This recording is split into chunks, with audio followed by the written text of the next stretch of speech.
singing the Veni Creator, but actually having an experience of how we were able to treat each other with great respect, to listen to each other during the congregations beforehand, and then when it came time for voting, things seemed to just gel and go in a direction that set us on a path of unity. And that's what I really come away with from this experience. If only the rest of us in our lives and in the world could have that mad dash to unity that we seem to have in the conclave. This was one of the most prayerful moments in my life, my first conclave, and I could not be more grateful that it happened in the holy year of hope, that we are pilgrims of hope, something that Pope Francis had initiated. I felt comfortable saying to Pope Leo, from one South Sider of Chicago to another, I promise you my respect, my fidelity, and my love. It was just an amazing opportunity to see such a diverse assembly of humanity, obviously coming from many different perspectives, facing many different challenges, but coming together for a common purpose, to find Peter's successor. And I think we did well.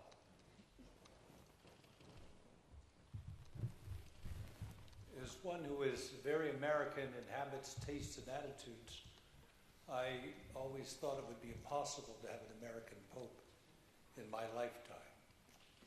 But I have to say, as we entered into the Sistine Chapel, it's a magnificent, ethereal experience, because we were coming in together two by two, and the litany of saints was being sung to remind us that we're in union with all the saints who have come before us in the kingdom of heaven.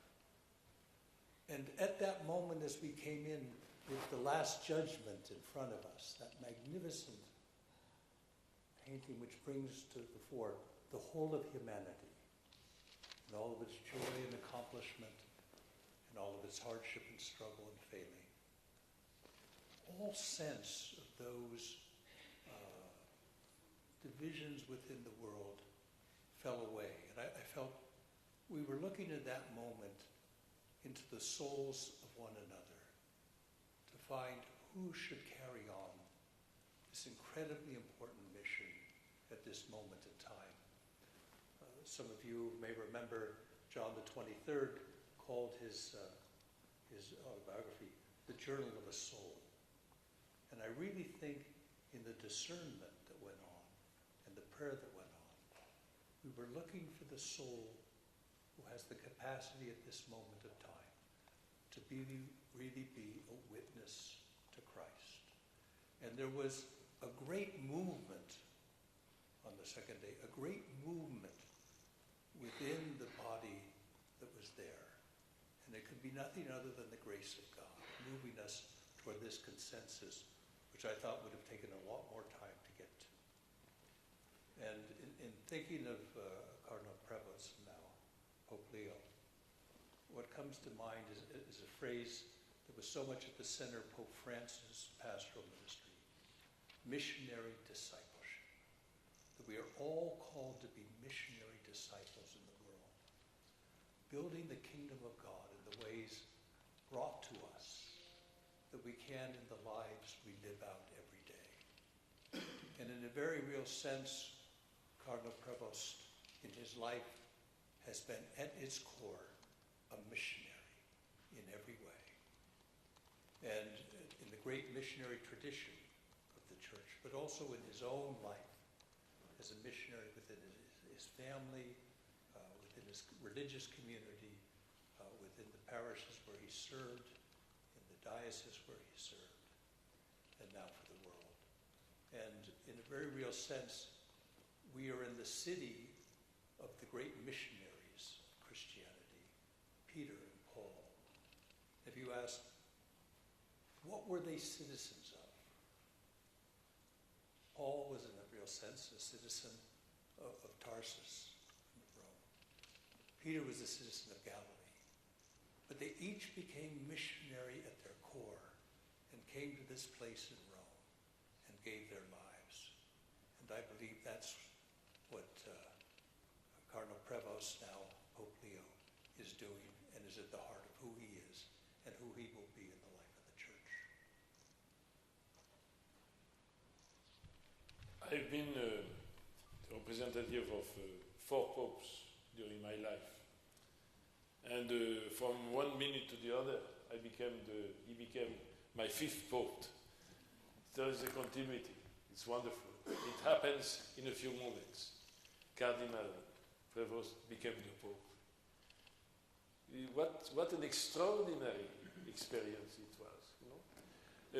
You know, there is a famous sentence from a French poet, Charles Péguy, and he said, tout commence en mystique et tout finit en politique. You understand that, huh? Of course you do. And there is a few French journalists here. You will ask them to translate. You know, everything begins in, that's what Peggy said, you know, a kind of pessimistic but realistic vision of the reality. Everything begins in mystical and finishes in politics. What I experience is that everything begins in politics and finishes in mystic. This is what we lived, you know. We started like, you know, in this kind of confusion. The confusion of the languages, the confusion of the persons, the uncertainty of, because nobody told us where to go. You are together and you have to vote for the Pope. And there was no method. So, you know, the only method is the human method. To get to talk to one another, the dialogue, to listen to one another. At the beginning, let's be honest, we had difficulty to listen to one another. Because you project your prejudice. You see the person as the thing he is or she is. But at the end of it, you know, things became the process of discernment. I think a conclave is a moment of discernment. And everything starts in politics, and suddenly, as you said, you know, because we are in an atmosphere of prayer, I think which is so important. And we knew that ourselves, we could not resolve the problem. We cannot resolve the problem of diversity, the differences between groups, between persons. You know, I think the Holy Spirit has to help us. But the Holy Spirit is not a spirit floating over the people. The Spirit acts through us.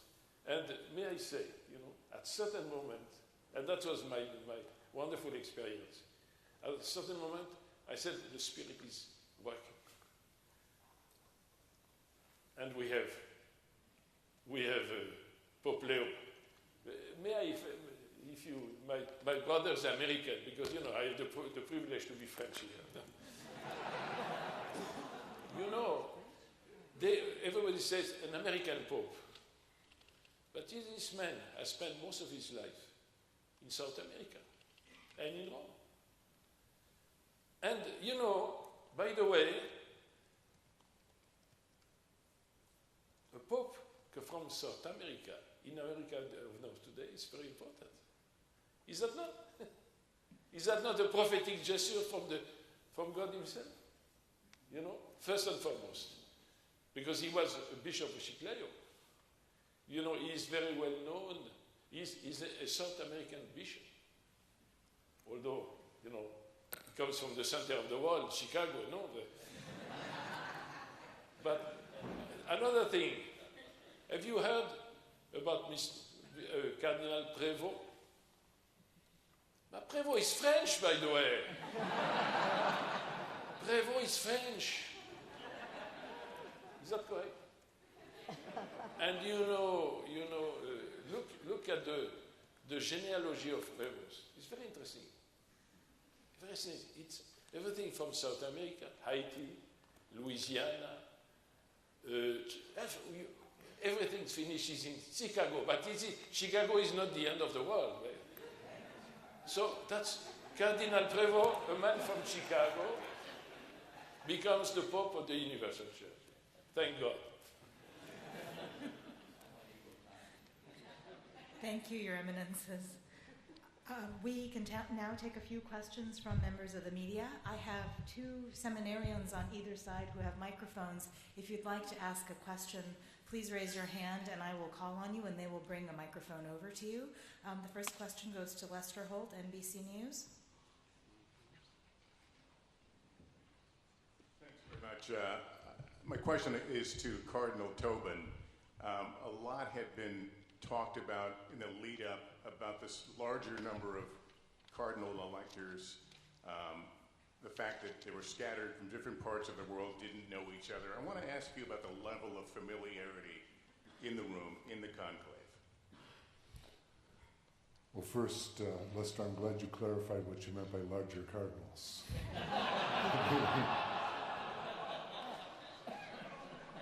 I think if the conclave was limited simply to the conclave, then it would have been an even greater struggle. However, there were these 2 weeks following the funeral of Pope Francis, where there was a daily and intentional getting to know you.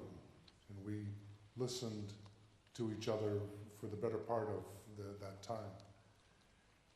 And it wasn't the first time that a lot of the cardinals had met those who were in the synod in 23 and 24. Not only knew, but they also had heard each other talk about what we thought was important. So I think the experience of the Spirit isn't a magical thing. We have to work at it, but sometimes it brings your life experience. It brings you to the edge of a cliff, and you say, "How can I get across?" And in listening to others, you say, "Oh my gosh, there it is.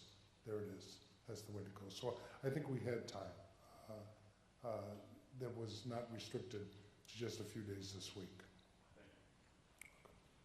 The next question goes to Terry Moran.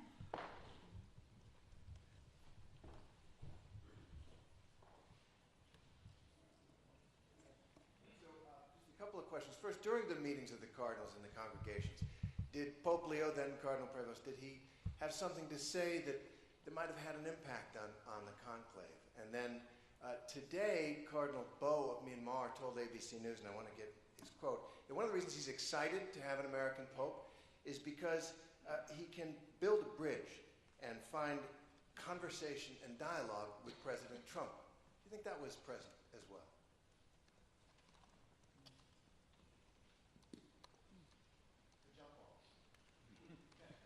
I don't remember any particular intervention that then Cardinal Prevost offered to the general congregation. But I do believe he engaged quite effectively in the smaller group conversations. As you can imagine, there are obviously, there were many other cardinals who were not voters, our senior brothers, who are also participants in the congregations. But a lot of dialogue occurred at mealtime, coffee break, those moments when you can engage one another in smaller groups. I did on one occasion talk to Cardinal Prevost, and we talked about Chicago, of course. But it wasn't that he got up and made this overwhelmingly convincing speech that just wowed the body.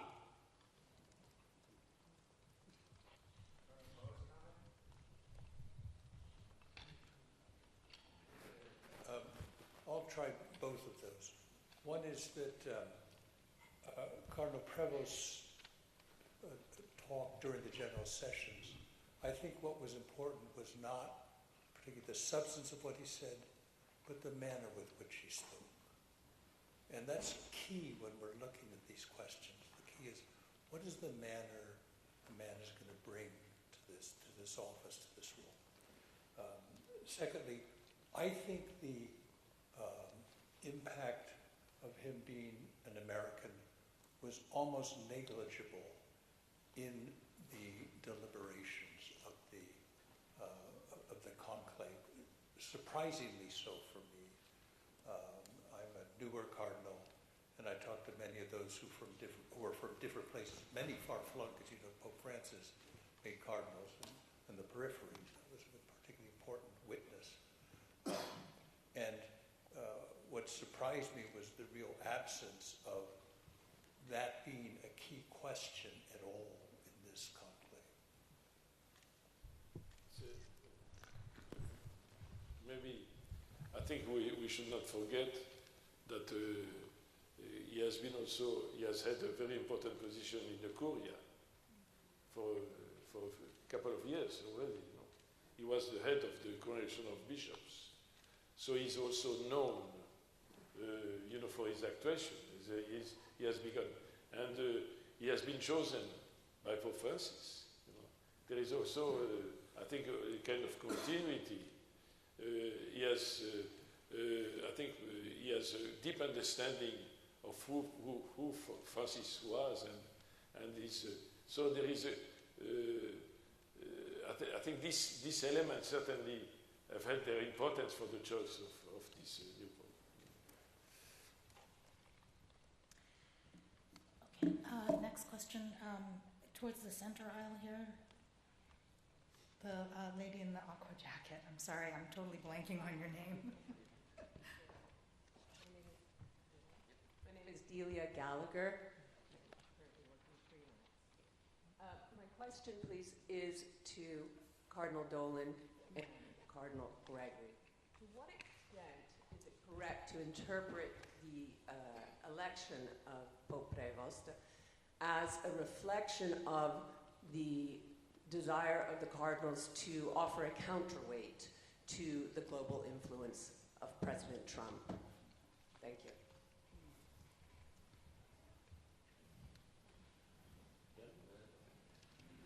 I would back up what Cardinal McElroy said. I don't think the fact that Cardinal Prevost was from the United States had much weight. I like the comment of the gentleman who just spoke. It should not startle us that we would look to Pope Leo as a bridge builder. That's what the Latin word pontiff means. He's a bridge builder. Will he want to build bridges to Donald Trump? I suppose, but he would want to build bridges with the leader of every nation.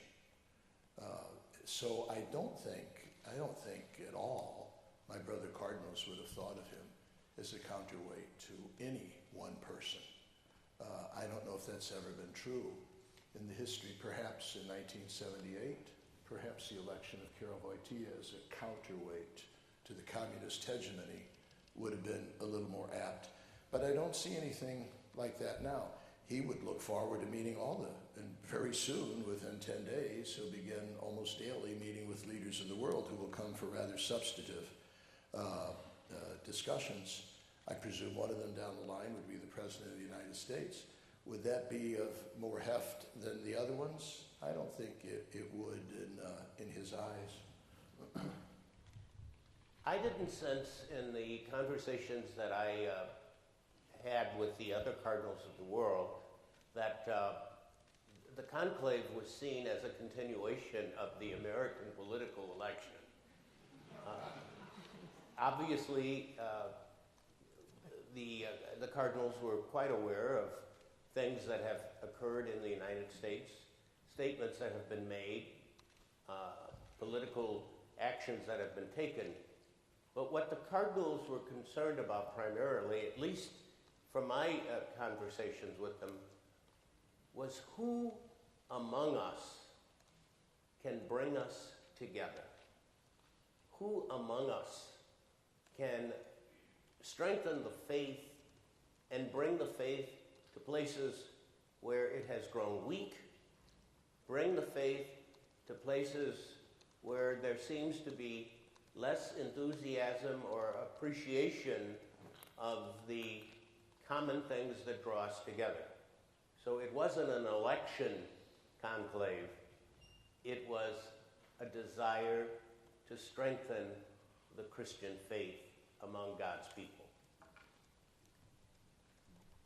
Okay. Next question goes to Maurice DeBlanc.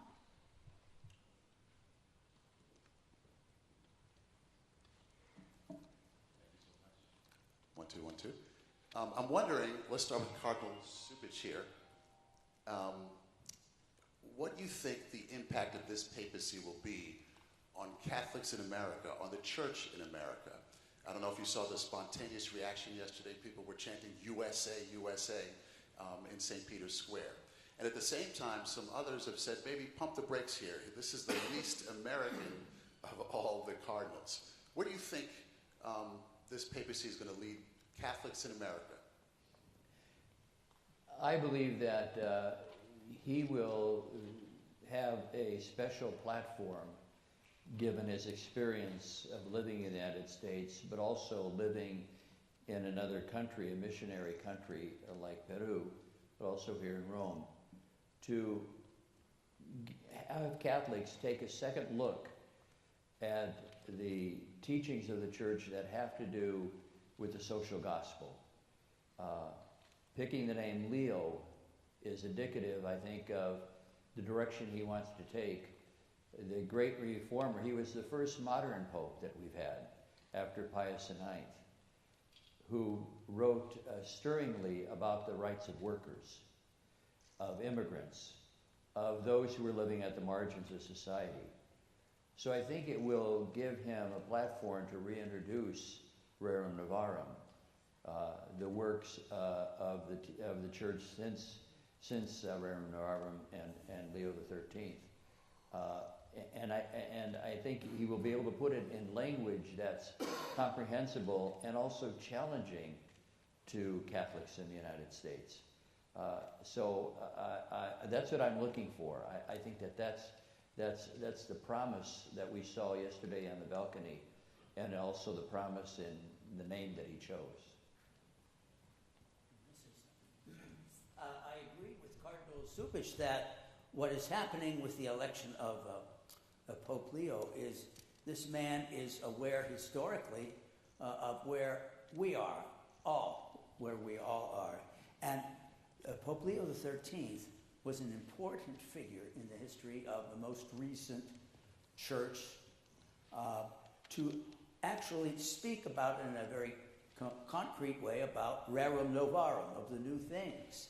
And that was about industry and about the speculation of things that made workers live in difficulties. So I think Cardinal is right. That's one thing that he'll have for us. But I want to take him back to Leo the Great, because I live in the 5th century. Leo the Great was a pope at the time when the church was truly a mess in dealing with what was happening right around the city gates of Rome. And remember, Pope Leo is the Bishop of Rome, and that's what makes him Bishop of the whole church.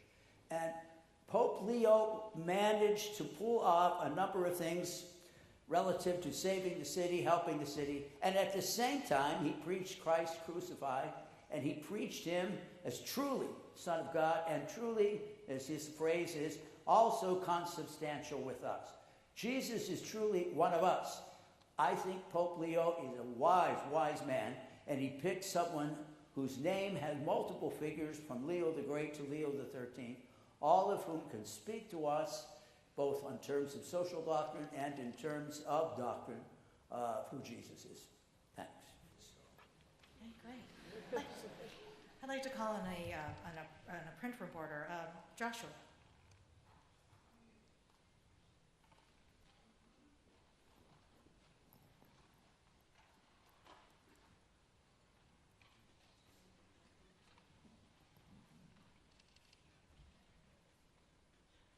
I'm Joshua Mackel with Reuters. Thank you so much. Something I think many of you saw, or we all saw in Pope Francis, was that he was a very free man. He kind of knew who he was, and he spoke very plainly and very openly, I think sometimes in ways that might have caused you all some trouble. And I wonder how you see, well, Pope Francis spoke very freely also about the situation in the U.S. church and in U.S. politics. He addressed President Trump pretty directly. He called the plan to deport millions of migrants a disgrace. I'm wondering if you think Pope Leo is the same kind of free man, if he might speak in those kinds of terms about what he sees as problems with the U.S. political system. And do you hope or want that President Trump might come for the inauguration of the Petrine ministry here in Rome?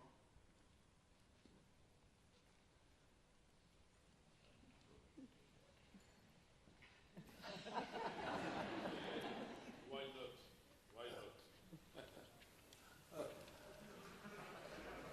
I would say on the question of, is there the same type of freedom in his heart and soul that was in Pope Francis? I believe yes.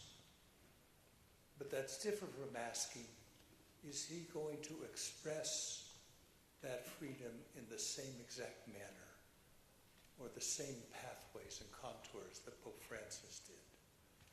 It was said many times in the general sessions leading up to the conclave, but I think I could say this much without giving anything away. We're looking for someone following the pathway of Francis, but we're not looking for a photocopy. And I believe Pope Leo will not be a photocopy of Pope Francis. I do believe he'll be just as genuine, but he'll have a different manner in expressing that and bringing the gospel into the church and into the life of the world. I think it's important to remember that when we have the appointment of a bishop in the church, we don't talk about a replacement. We talk about a successor. That's a very important distinction to make. And that is what we were looking for as well. Who could bring forward not only the ministry and life and tradition of Francis, but everything that preceded him, especially in that pivotal moment in the life of the Church at the Second Vatican Council. So we were looking for not a replacement, but a successor. We are unsurprisingly very, very eager to find out about the man, Pope Leo. Pope Leo, rightly so. I am, we are, you are. His personality, his temperament. Of course, it's the office of the successor of St. Peter that endures. This wasn't our first rodeo. We've been through this 268 times, okay? And the church goes on. Did you detect yesterday? You were there. We bishops were behind the drapes, but we could hear the most ecstasy from the crowd is when the announcement was made. I bring you good news. Habemus Papam. We have a pope. Ecstasy. Enthusiastic applause. They didn't know who it was. As a matter of fact, they said, we don't really care.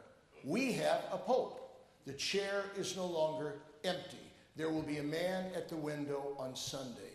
We have a pope. Papa is back, all right? Now, that doesn't eradicate our desire to find out the personality of this current pope. But it's that office of the successor of Peter that is supreme. And each one, you got to make gnocchi with the dough you got, as our Italian friends will say. So obviously the personality and the temperament will have a lot to do with it. But boy, oh boy, it's that office, it's that charism. It's that dovere, as the Italians say, that sacred duty and responsibility that is really of the essence. I also think that it's important in looking at Pope Leo to give him space to grow into the office. He's never been Pope before. And so while he comes with a rich heritage, a missionary heritage, a religious heritage, he's going to grow into the office and seize opportunities that perhaps were not ever seen in his life before. There's a tendency for all of us to believe that we can capture tomorrow by looking at yesterday. And I think that Pope Leo will surprise us as he brings his gifts and confronts the challenges and responds in grace to the needs of the church. I think that Cardinal Wilton has a very important point. With the news cycles, we have to know every bit about Pope Leo now. He's less than 24 hours old as Pope. Give him a chance to reveal his personality, and you and others who are in the media can't do that, just watching his actions and his talks and the way he engages people. I'd like to see it develop more before we suddenly make judgments. Joshua, thinking about your question. We all heard, before we started voting, a rather extensive conference that was given by somebody I think you probably remember, Father Cantalamessa, now Cardinal Cantalamessa, who's I think around 90 years old, but still a very dynamic and thoughtful speaker. And towards the end of his conference, he gave advice that all of us heard, just in case. Advice to the one who's going to be elected. And he said, be yourself. Now, lest that seem to be just simply a life as a selfie attitude, I heard it in terms of a novel that really fascinated me at different times in my life, called Till We Have Faces by C.S. Lewis. And in it, this wise teacher is tutoring two princesses, this tribe, and one was very bright, very rational, is questioning about the gods, because it's set in pre-Christian Greece, or Macedonia, really. And the princess says, why won't the gods come to us? But by this time in the novel, you realize the author's talking about God. Drop the S and make it a capital G. And he says, the gods will not come to us until we have a face. They don't want to waste their time talking to masks. So I think Pope Leo heard that call as Bob Prevost. And he's going to carry it out with the gifts of grace and nature that God's given him. So I don't think there's a worry about him being a carbon copy of anybody. Okay. The next question goes to Lauren Green, Fox.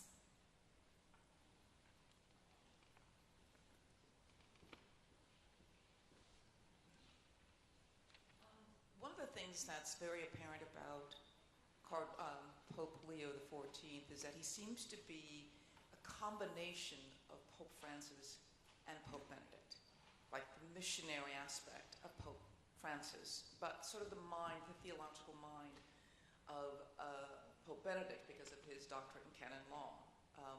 Is this what attracted you to him, besides his manner, but just the resume? Lauren, I think you're onto something. I'm glad I'm sitting next to Cardinal DiNardo. You see, Robert Francis Prevost is an Augustinian. Augustine is the representative of perhaps the most towering intellect in Western civilization. In philosophy and theology, you don't have to go to a Catholic or Christian university to study Augustine. He's studied by everybody. And so that could be the rock of an intellect that would remind us a bit more of Pope Benedict, right? But yet, right, he's filled with that missionary zeal and fervor that the cerebral life is fine, but unless it sinks to the heart, takes over the soul, and can be expressed credibly and in a compelling, colorful way through the mouth, it ain't going to accomplish much. And so, yes, that might be the combination there of with Pope Francis. Way to go.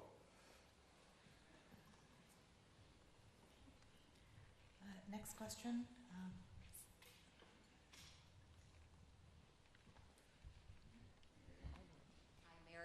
I have a question for Cardinal Dolan and Cardinal Tobin. Cardinal Dolan, before you were sequestered, you told me that you were hoping for a pope who had pastoral experience within a diocese, in a church community, a gifted linguist, and a person with Vatican experience, but maybe not a Vatican lifer. And that certainly described Cardinal Prevost. So I was wondering from you and also from Cardinal Tobin, when you were going in to the conclave, did you have an idea in your head that Cardinal Prevost would be the next pope? And also on the subject of gnocchi, how was the food in the conclave? Well, Mary, thanks for reminding me of what I had said in our enjoyable interview. I think it was back at home. Thank you. And yeah, that means a lot to us. It means a lot to us cardinals that you would have a pastor. Pastor is the Latin word for shepherd. Jesus, this Sunday, we're going to celebrate Good Shepherd Sunday when Jesus says, I'm the Good Shepherd. We look for somebody who's a good shepherd, a good pastor. And that usually is translated into that part of his curriculum vitae would be extensive pastoral experience. Lord knows Pope Francis had it. And Lord knows Pope Leo XIV has had it. That usually means parish or diocese, although a good priest and a good bishop is a good shepherd wherever he is assigned, okay? Cardinal Pierre has spent most of his life in the diplomatic service of the Holy See, maybe not in a parish or diocese, but he's still a good shepherd. But we would look to that, Mary, very, very much. The food, let's just say it was a good impetus to get this over with. All right?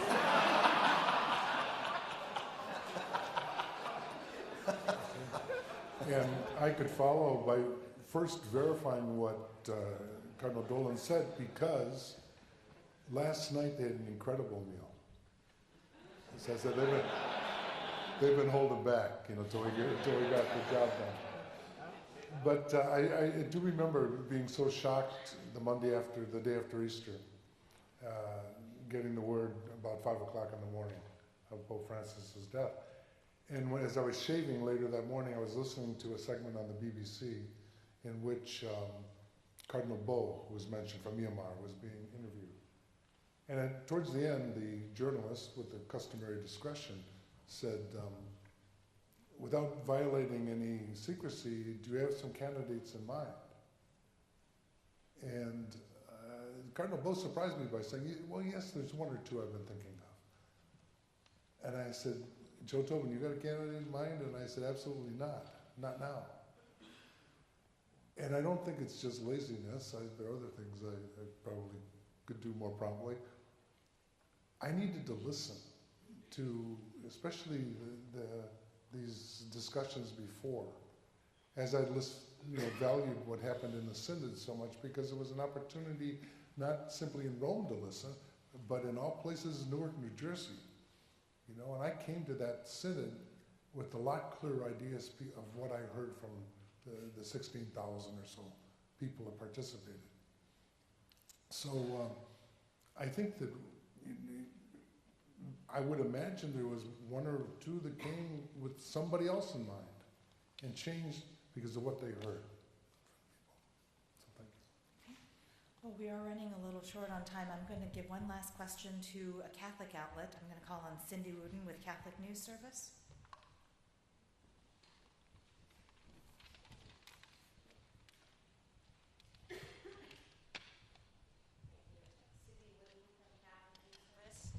I was wondering, particularly Cardinal Tobin, you were superior of the Redemptorists when Pope Leo was superior of the Augustinians, I think. And so you were in Rome at the same time together. And then you were in the Curia, and he was I think in his order, and then bishop. And now you serve on the dicastery for bishops that he was the head of. How would you describe the way he works and administers and kind of runs things? What have you noticed about his personality, how he handles difficult challenges, difficult personalities? Well, there's a lot of questions there, Sam. Let me take a couple of them. Yes, we did work together in a number of projects, and we had similar experiences in the sense that as Superior General, you live about half of the year in this city, and then half of the year in other places. And I think that has to have an effect on you.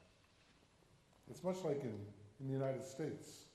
If you're privileged to work in another culture other than the one you were raised in, you have to change. I remember a Spanish priest at a meeting in Brooklyn, of all places. It was a conference on the particular forms of worship that Latin Americans feel most at home. And at lunch he said, "I feel sorry for you." And so I'm bracing myself, for whatever he feels sorry about. I said, "Why?" He said, "Because you're working with these people and you're not one of them." I said, "But I feel like I'm one of them, and I really find life doing what I do." He said, yeah. He said, "But it's like taking a pine tree out of the northern forest and planting it on the beach in Puerto Rico. The pine tree can grow, but it has to change." And so, it's not like a schizophrenic split personality, but it's more like a broadening experience. And I think Bob has had, or Pope Leo has had that, And so he's learned to think different ways. He's learned not only languages is just one cultural indicator. In fact, there's some other things that are even more important. And that's going to serve him well. And yes, he's navigated the corridors around in Rome, and that'll serve him well. I don't think he's one that likes to pick fights with people, but he is not one to back down if the cause is just. And I guess the last thing I'd say about Bob is that he really is a listener, and then he acts once he's heard. So he has a lot of courage, and I just thanked him yesterday when it was my turn for saying yes to such an awesome responsibility.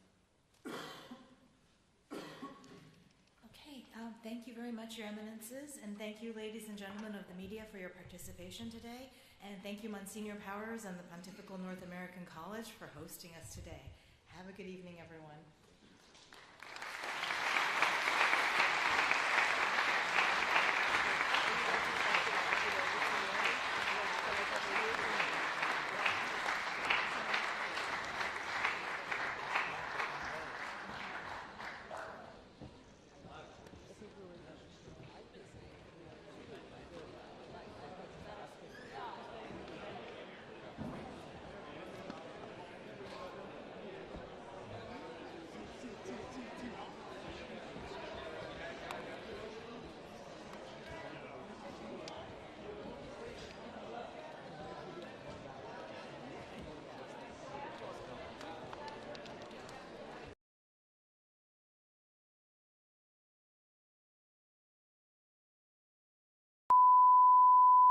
This is the primary audio circuit for the Reuters Live service.